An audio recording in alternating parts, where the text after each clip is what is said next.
Você vem acompanhando comigo vários vídeos em que eu tenho falado sobre componentes de software e componentização. Se não assistiu os vídeos anteriores, eu recomendo, porque isso aqui é um trajeto que a gente está fazendo. Meu nome é André e essa apresentação faz parte de uma disciplina de componentização e uso de software que está sendo dada na Unicamp.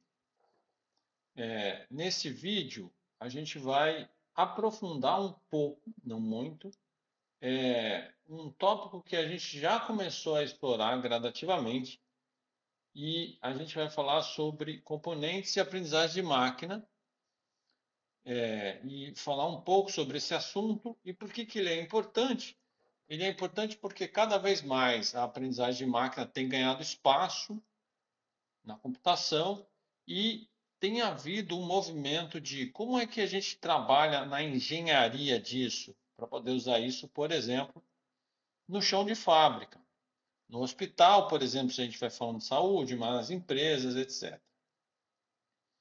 E aí, para tratar esse assunto, vocês vão ver passos que a gente vai seguir de pensar de um serviço, no caso de diagnóstico, e como isso vai ser tratado. Depois a gente vai trabalhar, começar a trabalhar na nossa arquitetura, no lado servidor, e depois como isso vai ser tratado no lado cliente.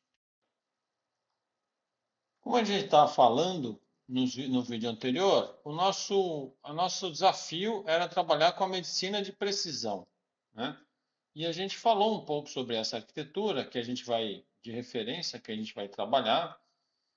E nesse vídeo a gente vai prestar um pouco mais atenção na arquitetura, porque agora realmente a gente vai começar a pensar que eu tenho um servidor e que eu quero fazer uma predição ou algum tipo de análise no servidor para depois o cliente receber esses dados e de alguma maneira apresentar. Teve uma aula anterior que a gente estava falando de workflows ligados aos Zombie Meals, tá? Quem não teve acesso a essa aula anterior, tem esse vídeo aqui que eu faço um resumo e analiso sobre isso.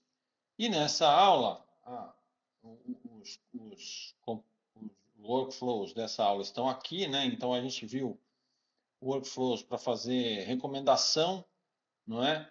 Para zumbis, tá? Esses foram os workflows que a gente fez, não é? Aqui estão os nomes dos workflows. E nessa aula, o que a gente exercitou foi usar aprendizagem de máquina para fazer recomendação de refeições. Inclusive, eu mostrei, né, um exemplo, que é esse aqui, em que você poderia encaixar vários componentes para trabalhar com a parte de machine learning. E a gente discutiu a questão da flexibilidade dos componentes nesse modelo que é o Pipe and Flow, né? Ou Data Flow. Pipe and Filter ou Data Flow. E a gente chegou a este workflow aqui final, que é um workflow que vai fazer a predição.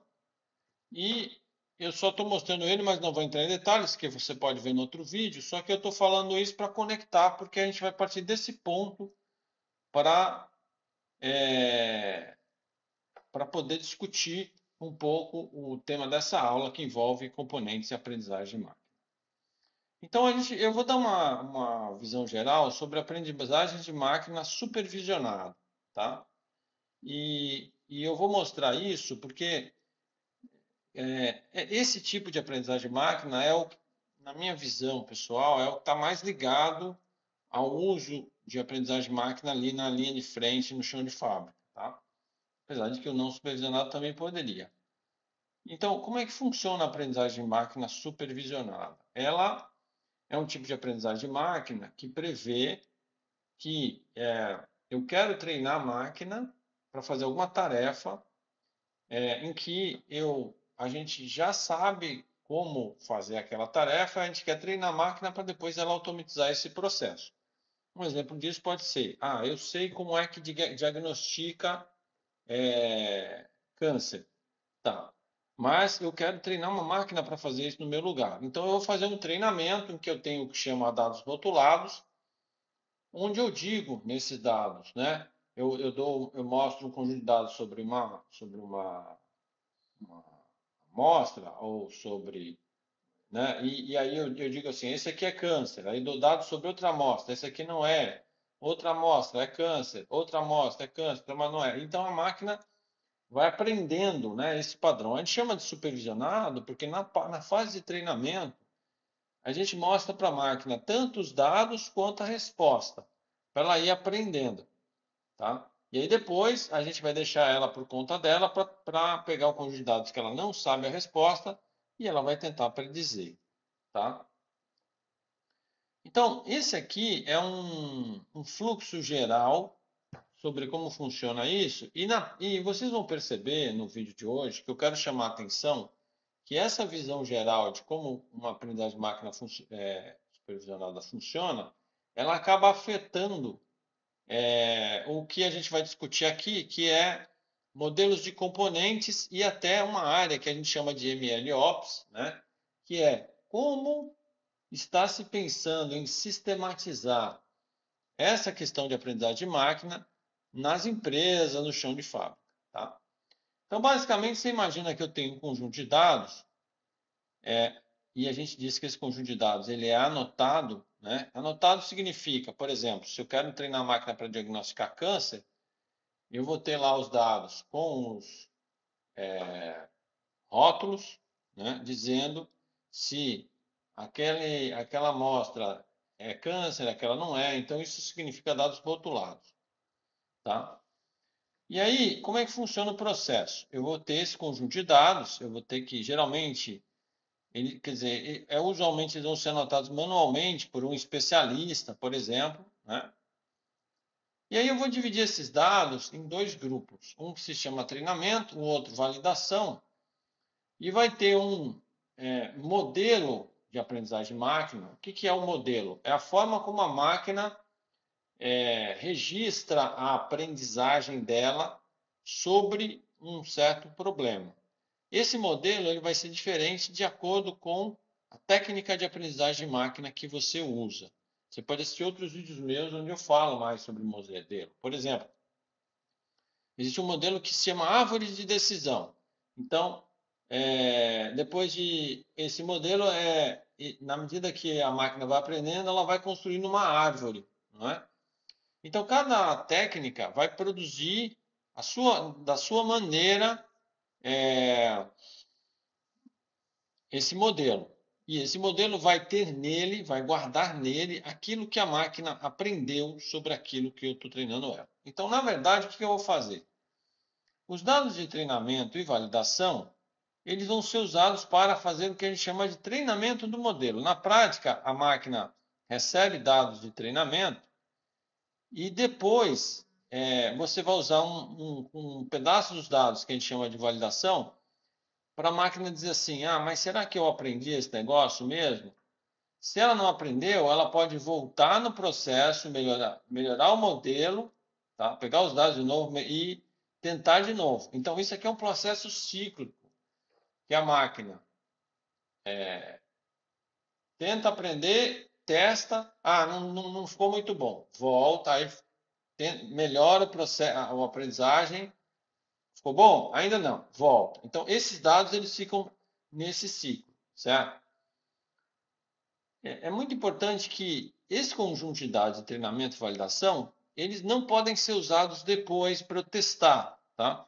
Porque eles fazem parte do processo de treinamento. Então, de uma certa maneira, a máquina já conhece esses dados, tá? Então, no final das contas, depois que eu terminei o treinamento, vai ter uma terceira fatia de dados chamado teste, que não é nem de treinamento nem de validação, é um terceiro conjunto que eu guardo separado, e esse terceiro conjunto eu vou usar para testar se o que eu fiz está funcionando direito. Como é que eu testo? É porque é um conjunto de dados que também é rotulado, eu sei a resposta, eu pergunto para a máquina, por exemplo, vamos dizer que eu quero fazer uma predição de diagnóstico de câncer. Eu pergunto para a máquina, é câncer? Mas eu não digo para ela que eu tenho a resposta. A máquina vai dizer se é ou se não é, e depois eu comparo com a resposta que eu tenho. Então eu vou fazendo esse processo e aí eu consigo avaliar a qualidade daquele modelo. Tá? Aqui a gente vai discutir um caso, não é? Que é um caso que a gente vem trabalhando aqui, que é esse caso de análise de células cancerígenas. Eu falei isso no vídeo anterior, que eu convido você a assistir, que a gente fala que várias características da forma, não é, de células vistas no microscópio vão ser registradas e a gente vai tentar usar isso para fazer algum tipo de análise. Aqui seria para predizer se a pessoa tem ou não tem câncer. Tá? A gente pode dizer que essa predição ela é um conjunto específico de classificação, que a gente quer dizer a que classe um certo item pertence. O que é um problema de classificação? Dado um conjunto de atributos de entrada, tá? Eu quero atribuir na saída uma classe para esses atributos. No nosso caso, considerando essas células aqui, a nossa classificação ela vai ser, dado as características da célula, ele vai dizer se aquela célula é benigna ou maligna. Então, são duas classes que ele vai fazer. Tá? Tá. Aí, o que eu tenho aqui? Então, no nosso problema de classificação, só voltando aqui, a gente vai entrar as características da célula cancerígena, que você deve ter visto no vídeo anterior, e ele vai retornar um diagnóstico, que ele vai dizer se o câncer é B, benigno, ou M, maligno. Essa é a ideia da classificação. Tá? Bom, a gente vai trabalhar isso dentro de um modelo específico chamado regressão logística. Tá? Então, a regressão logística é um modelo, como a gente já falou, a gente vai ter um conjunto de dados aqui, uma fonte de dados, tá? E essa fonte de dados, ela vai ser dividida em treino e validação, lembra? Então, eu vou pegar o conjunto de dados, vou pegar um pedaço e vou treinar o modelo. Na verdade, tem uma técnica que se chama cross-validation, que eu posso pegar esse conjunto de treino e validação e fazer diferentes amostras em pedaços diferentes e ir intercalando, mas você tem que assistir outros vídeos meus em que eu falo sobre isso, porque nesse aqui eu não vou falar desse detalhe.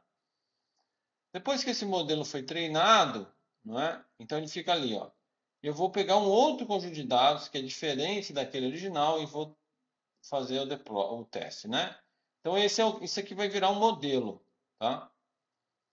Então, vamos ver como isso seria no Orange, tá? Os dados, os workflows que eu vou trabalhar aqui com vocês, eles estão nesse endereço aqui do GitHub, tá? Então, deixa eu mostrar aqui para vocês, só um instantinho,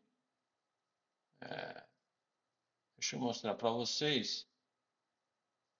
Eu tenho duas coisas do GitHub, né? Então, esse do câncer, eu estou colocando no DataSci for Health. Eu peço desculpas de estar usando dois projetos, mas é porque tem coisa que eu compartilho com a saúde, né? Aqui em Workflows, você vai achar Breast Cancer, aí você vai achar os novos notebooks que eu vou fazer aqui nessa aula, tá? Tem também aqueles do Zombie Meals que está no outro projeto, no Component to Learn, nessa pasta aqui. Tá? Antes de construir o workflow com vocês, eu queria discutir algumas coisas importantes sobre os bastidores disso que a gente está vendo aqui. Não é? Então, há um movimento, né, tem crescido a movimentação no sentido de pensar como nós vamos criar plataformas, componentes, padrões para trabalhar com aprendizagem de máquina no chão de fábrica, não no laboratório, não no seu computador. Né? Alguns chamam isso de MLOps, ou Machine Learning Operations. E tem esse site, por exemplo, que tem um material interessante nessa direção que vale a pena olhar. Por exemplo, eu quero chamar a atenção, né, dessa questão aqui, que ele começa primeiro tentando traçar aqui o que seria o pipeline de um Machine Learning Engineering para o chão de fábrica. Aqui vão ter algumas preocupações que são diferentes desse toy example que a gente está fazendo aqui. Vocês vão ver coisas parecidas, por exemplo, é aquela história de treinamento e teste, né? Aquela parte de validação, geralmente ela não é muito apresentada, porque ela é entendida, né? Essa etapa aqui de validação, ela não aparece muito, porque entende-se que ela faz parte do processo interno de treinamento ali. Então, geralmente o pessoal chama todo esse bloco aqui de treinamento e o outro bloco de teste, tá? Então, você imagina que tem treinamento e teste aqui, e aí uma das coisas que é muito importante é o seguinte, como eu vou versionar os dados que eu uso para treinamento. Outra, como é que eu avalio automaticamente o modelo? Imagina que a gente está usando esse sistema de treinamento de câncer, de diagnóstico de câncer, num hospital. E eu quero atualizar esse modelo. Eu poderia atualizar, seja porque ao coletar dados se eu estou no hospital, né, de pacientes, e aí eu vejo que o modelo erra ou acerta, eu quero ir refinando o modelo, essa é uma forma, seja porque, sei lá, isso foi um produto comprado de uma empresa e ele, de tempos em tempos, atualiza e melhora o modelo.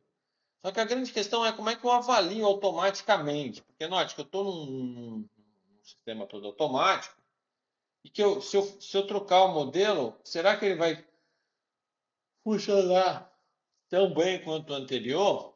Então esse é um problema, tá? Além disso, esse cara que eu estou chamando de modelo, daqui a pouco a gente vai ver isso, a gente vai ter que fazer um deploy. Então a gente tem um ambiente que é um ambiente de treinamento, preparação. Depois tá pronto o modelo e eu entrego lá para o hospital, por exemplo, para esse modelo funcionar, tá?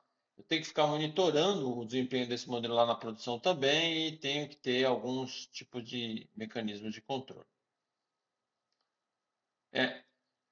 Se você olhar toda a literatura dessa coisa de aprendizagem de máquina, o VOPs, eles sempre estão falando ou de workflow ou de pipeline, não é?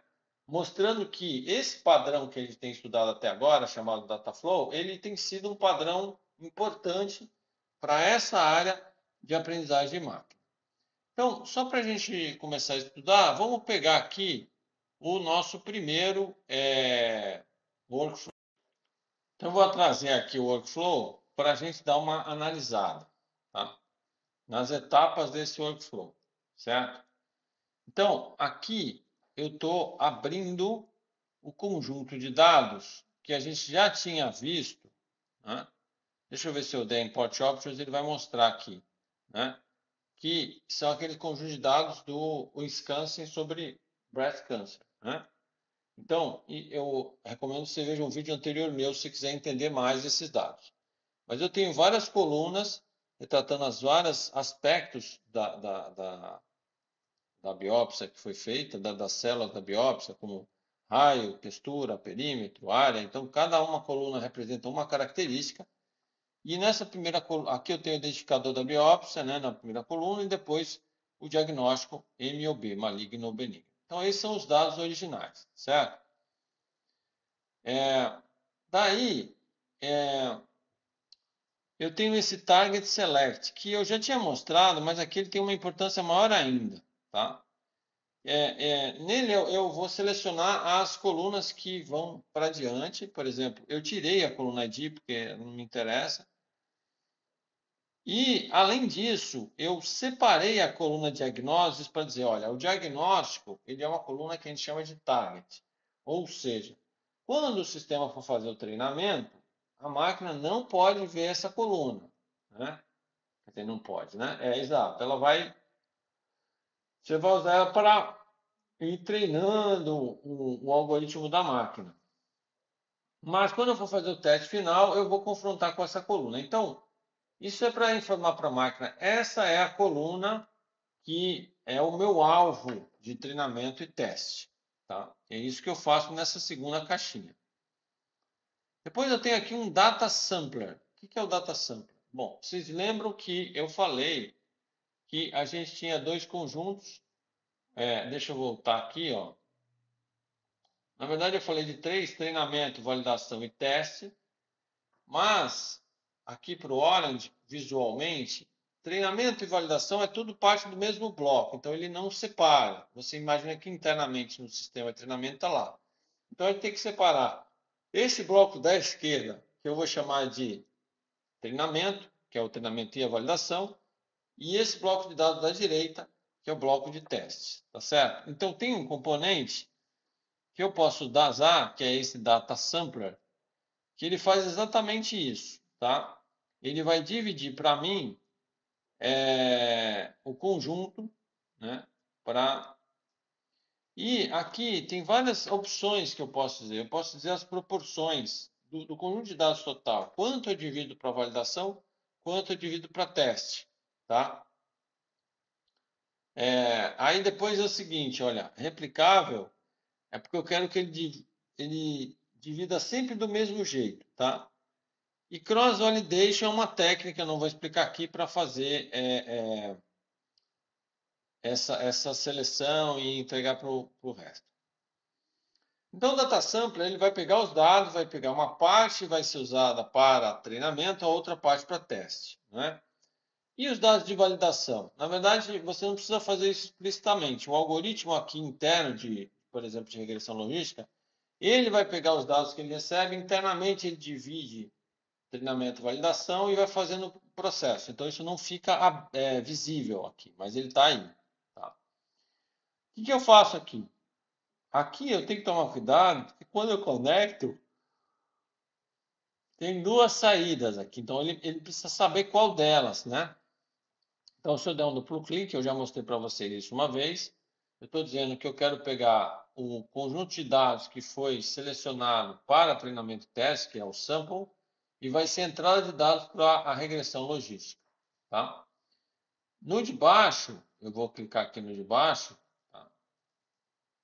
Ele vai pegar o restante dos dados, que não são aquele do sample, o resto da seleção, e isso vai ser usado para teste. Tá? Então, basicamente, esse blocozinho data sample ele vai separar treinamento de teste. Os dados de treinamento eu vou entregar aqui para essa regressão logística, eu vou treinar ela, né? E aí depois, tanto os dados de teste quanto o modelo, elas se conectam nesse bloquinho de predição. O que esse bloquinho de predição faz?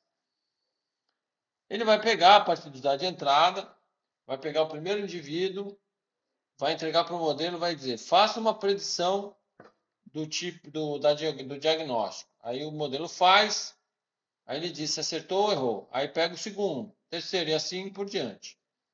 E aí aqui embaixo ele vai mostrar umas métricas que, em linhas gerais, dizem qual foi a proporção do que ele acertou versus o que ele errou. Eu estou simplificando bastante. Eu tenho um vídeo só explicando essas métricas, tá? Você pode encontrar ele no meu canal e aí você pode se aprofundar mais, tá? O que eu posso dizer visualmente é que parece não, é que o resultado está bem bom, tá? Mas eu não vou entrar em detalhes agora disso, tudo bem? Daí, o que acontece? Uma vez que eu fiz...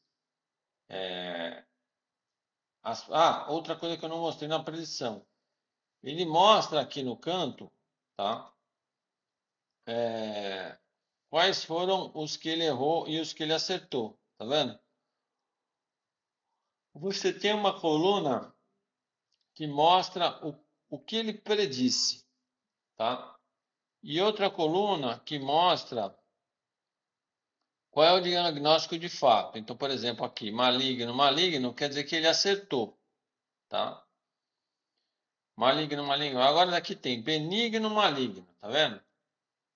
Aí ele errou, tá? E ele cria um score de erro aqui. Eu não vou entrar nesse detalhe agora, tá? Mas é isso que ele faz, certo? Então isso aqui era para vocês entenderem como é que funciona esse pipeline de machine learning, tá? Por que que entender ele é importante? Bom, se você, por exemplo, está pensando em entrar nessa área de MLOps, né, você tem que entender quais são os elementos que estão na mesa aí para você trabalhar. Eu mostrei algumas questões lá do pipeline em si, né? Então, como construir um pipeline de forma genérica, que as pessoas possam construir componentes e ir encaixando de aprendizagem de máquina funcionar é um desafio.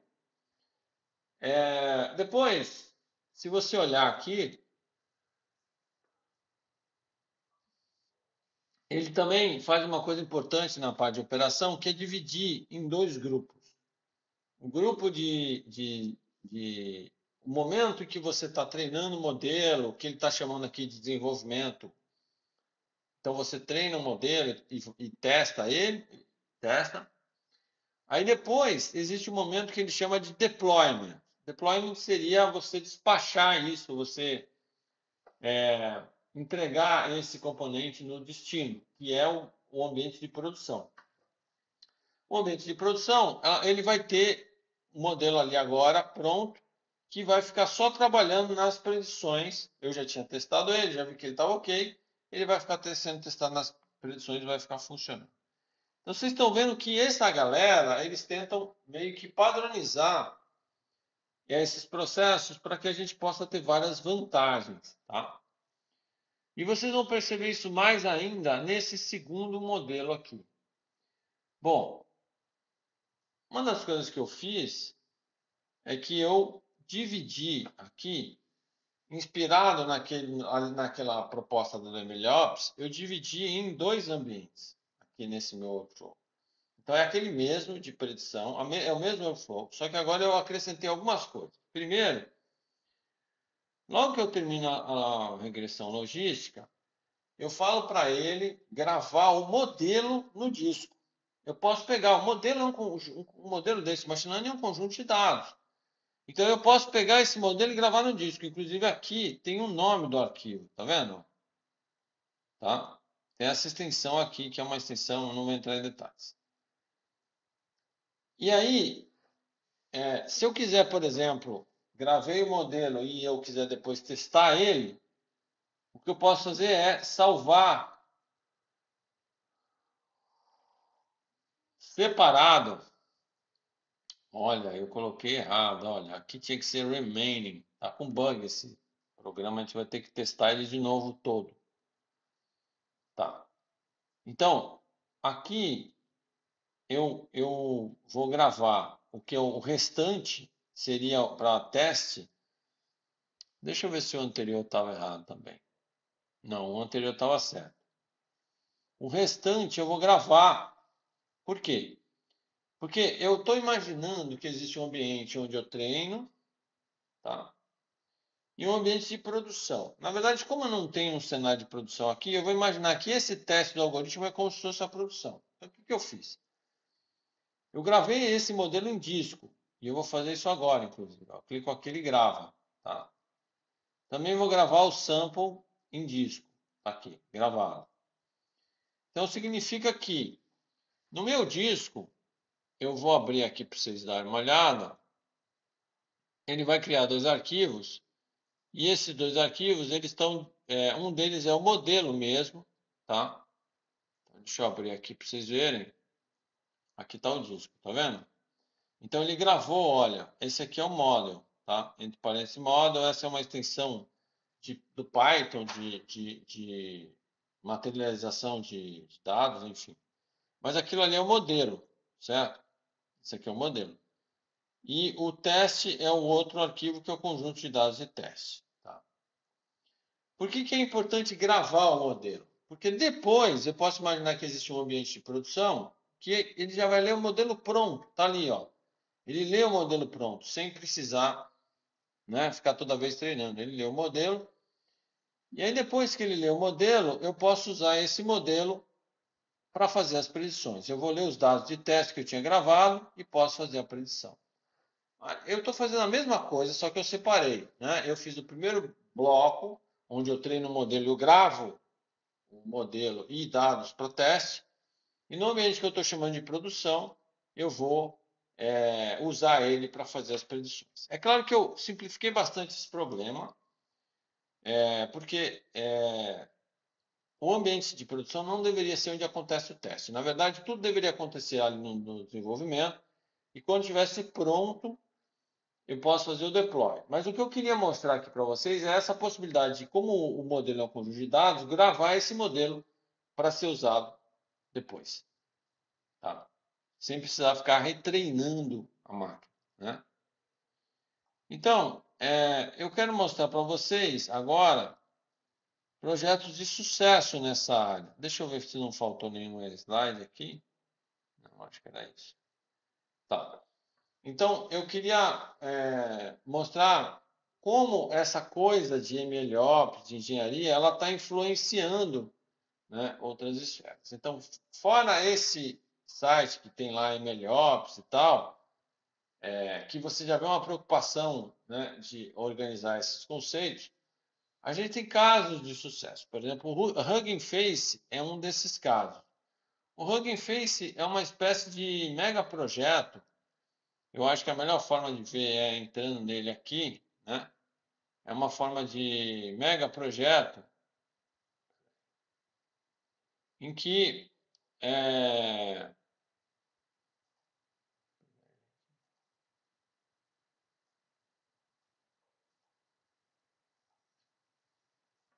um super repositório, mas também tem máquinas para processar coisas. O que eles fizeram? Eles criaram um sistema para as pessoas submeterem e publicarem seus modelos de aprendizagem de máquina. Então, é como se fosse aquele arquivo que você viu gravando, eu pudesse publicar ele e usar. Então, é, o Hugging Face, ele conseguiu fazer o seguinte: ele criou toda uma técnica de você poder publicar seus modelos, seus datasets, mas ele também tem, dado um certo modelo, né, você pode online testar esse modelo funcionando, né? Então, e ele também organizou os modelos em categorias,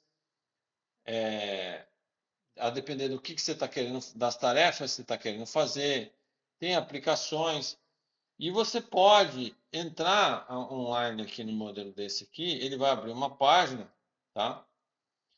E muitas vezes, ó, ele fala do código da API, se você quiser usar a API dele, e muitas vezes você tem aqui um espaçozinho onde você pode testar o modelo funcionando. Então, ele tem um servidorzinho que vai rodar o teu modelo. Só que para que isso tudo se torne possível, né, como é que o Hugging Face adquiriu esse sucesso? Primeiro, vocês estão vendo que ele teve que organizar a arquitetura dele em elementos que são usados na aprendizagem de máquina. Por exemplo, modelos. Negócio. Eu tenho que gravar o modelo, tenho que ser capaz de ler. Eu tenho categorias de modelos, né? Conjunto de dados que você vai usar, né? Ele teve que padronizar, tá vendo? Se você olhar aqui, o Hugging Face, ele tem uma coisa que é bem legal, que é tudo meio classificadozinho. Por exemplo, vocês estão vendo aqui as tarefas. Se eu clicar aqui em Tasks, ele vai mostrar todas as tarefas, o tipo de tarefa que você pode fazer em aprendizagem de máquina. Ele mostra bibliotecas, linguagens que vão ser usadas, licenças e assim por diante. Eu posso usar tudo isso para filtrar. Aqui em cima ele tem uma aba de modelos, porque você pode ver os modelos que as pessoas publicaram, tá? Ou os datasets que elas publicaram. E para chegar nesse estado, né, em que ele sistematizou tudo, etc, etc, ele teve que organizar algumas coisas. Então, por exemplo, no Hugging Face, você consegue pegar componentes que estão dentro dos padrões ali do Hugging Face e fazer o que a gente chama de um pipeline, tá? Mas aí tem uma questão importante que é o seguinte: na aprendizagem de máquina, especialmente quando você trabalha com NLP, por exemplo, tem um papel que é o tokenizer. Então ele tem não só ele tem todo um padrão para você construir cada um desses caras. O modelo, né? Algum pós-processamento. Então, tudo isso, o Hugging Face, ele tem um conjunto de padrões de APIs, de um monte de coisa, que se você segue os padrões dele, ele consegue rodar o teu sistema online para outras pessoas usarem, e você consegue colocar isso dentro de pipelines. Então, você consegue conectar esses componentes, né, de um workflow e fazer fazer para você. Então, isso exigiu o que do Hugging Face? Bom, o Hugging Face ele tem um modelo forte, que eu vou chamar de componente aqui, mas ele tem um modelo forte para você construir esses elementos do que você está desenvolvendo, seja ele tarefa, seja ele datasets, ou seja o que for, bibliotecas. O Hugging Face ele estabelece um padrão de como é que você vai construir essas coisas e todo o padrão de interface entre os elementos, tá? Para que você possa, inclusive, reusar e recombinar esses caras muito dentro daquela lógica que eu mostrei para vocês quando a gente falou de componentes intercambiáveis. Por exemplo, imagina que eu tenho aqui um modelo, a gente fez isso na aula passada no Orange, né? Imagina que eu tenho um modelo aqui, eu, eu posso testar um outro modelo nesse pipeline só trocando componentes de modelo. Então, isso dá um poder muito grande de composição, de combinação, de teste e assim por diante. Tá? Então, era isso que eu queria falar para vocês, dessa ligação do Orange, eu espero que vocês tenham entendido, né? Com uma espécie de exemplo das grandes questões que estão sendo discutidas na área de MLOps. Tá? Eu vou deixar para. Aqui tem um material extra que é do ano passado. Se vocês quiserem assistir os vídeos do ano passado, eu vou tratar das mesmas coisas, só que eu estou falando de receitas. Tá? E aí, como a gente já discutiu em sala de aula, a recomendação de receita, por exemplo, ela pode ser interessante, já que o projeto de vocês vai nessa direção de recomendar coisas, produtos, né? Então, vocês podem dar uma olhadinha e tal, como é que eu usei, tá? Quais são as tarefas ou a tarefa? Você tem uma tarefa para fazer, você vai pegar aquele workflow, que é o mais simples, na verdade, que não tem a parte de gravação do modelo, leitura do modelo, e é o 30, né, o W30, e você vai alterar usando um outro modelo de predição à sua escolha. É uma tarefa bem fácil, mas é só para você mostrar que está acompanhando aqui. Essa é a minha página para mais informações. Eu vou agradecer vocês, essa é a licença e até o próximo vídeo.